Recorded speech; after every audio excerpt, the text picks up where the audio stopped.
Кезекті сабағымыздың тақырыбы 15 градустың косинусын кестесіз және калькуляторсыз есептеңіз деп аталады. Саламатсыздар ма, құрметті оқырмандар? Сонымен аталған есепті шешуге кірісеміз. Есептің шартын қайта оқиық.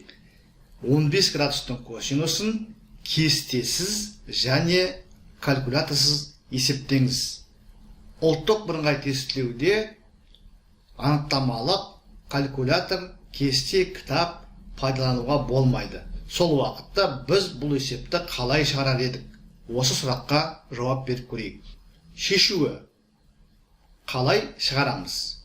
Қалай шешеміз? Әрине, математикада біз білетініміздей, өзіміздің білмейтін нәрсемізді түрлендіре отырып, өзіміз білетін нәрсеге алып келу. Содан кейін білетін нәрсемізді, тәсілімізді қолданып, әрі қарай шығару. Біз мынандай сұрақ қояйық. Біз неше градустың косинусын білеміз? Тригонометриялық функциялар бастап оқығаннан біз 0 градустың, 30 градустың, 45 градустың, 60 градустың және 90 градустың тригонометриялық функцияларының мәндерін есептегенбіз, жаттағанбыз. Синусын, косинусын, тангенсін, котангенсін. Сондықтан біз 15 градустың косинусын соларға келтіруіміз керек. 15 градус дегеніміз бір жаңа атаған 5 бұрыштың ішінде 45 градус пен 30 градустың айырмасы болады, немесе 60 градус пен 45 градустың айырмасы болады. Міне біз 15 градусты осы екі жұп арқылы өрнектеп, әрі қарай есептей аламыз. Оны әрі қарай қазір баяндайтын боламын.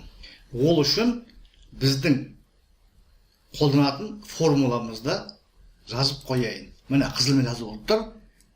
Айырманың косинусының формуласы. Косинус альфа минус бета тең болады. Косинус альфа көбейтілген косинус бета плюс синус альфа көбейтілген синус бета. Осы формуланы қолданатын боламыз. Сонымен косинус 15 градус тең болады косинус айырма 45 және 30 градустың айырмасы. Енді осы айырманың косинусына мынау жоғарыда аталған формуланы қолданамыз. Сонда бізде косинус 45 градус көбейтілген косинус 30 градус плюс синус 45 градус көбейтілген синус 30 градус болады. Ал біз мына 4 шаманың мәндерін білеміз. Косинус 45 2-ден төрасты 2-ге тең, косинус 30 градус 2-ден төрасты 3-ге тең, синус 45 градус 2-ден төрасты 2-ге тең, синус 30 градус 2-ден 1-ге тең. Бөлшекті бөлшекке көбейткенде алымын алымына, бөлімін бөліміне көбейтеміз. Бірінші қосылғышымызда мына көбейтінде 4-ден төрасты 6 болады. Ал екінші қосылғышымызда мына көбейтінде 4-ден төрасты 2 болады. 4-ден төрасты 6, 4-ден төрасты 2 қосқанда бөлшектердің бөлімдері бірдей, олай болса бөлім жазып қойып, алымдарын қоса қоямыз. Сонымен 15 градустың косинусы 4-ден төрасты 6 плюс төрасты 2 болып тұр. Енді 15 градусты 60 градус пен 45 градустың айырмасы деп алып, әрі қарай есептеп көрейік. Бұл жерде де мынау жоғарыда аталған айырманың косинусының формуласын қолданатын боламыз. Косинус 60 минус 45 градус, косинус 60 градус көбейтілген косинус 45 градус плюс синус 60 градус көбейтілген синус 45 градус болады. Енді апарып, осы көбейткіштердің әрқайсының орындарына мәндерін қоямыз. Косинус 60 градус 2-ден 1, косинус 45 градус 2-ден төрасты 2-ге тең, синус 60 градус 2-ден төрасты 3-ге тең, синус 45 градус 2-ден төрасты 2-ге тең. Жоғарыдағыдай есептеп ортақ бөлігі келтірсек, 4-ден төрасты 2 плюс төрасты 6 шығып тұр.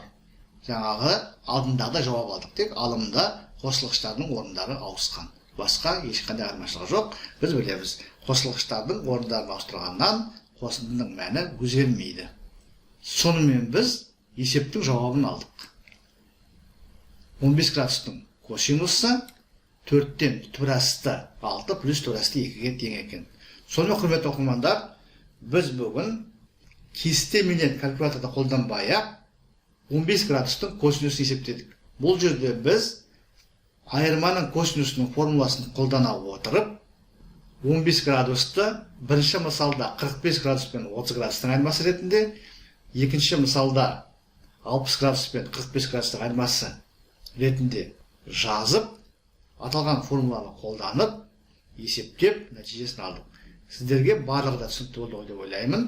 Егер видео ұнаса, лайк қойыңыздар, каналға жазылуды ұмытпаңыздар. Зейін қойып тыңдағандарыңыз үшін көп рахмет. Келесі кездескенше.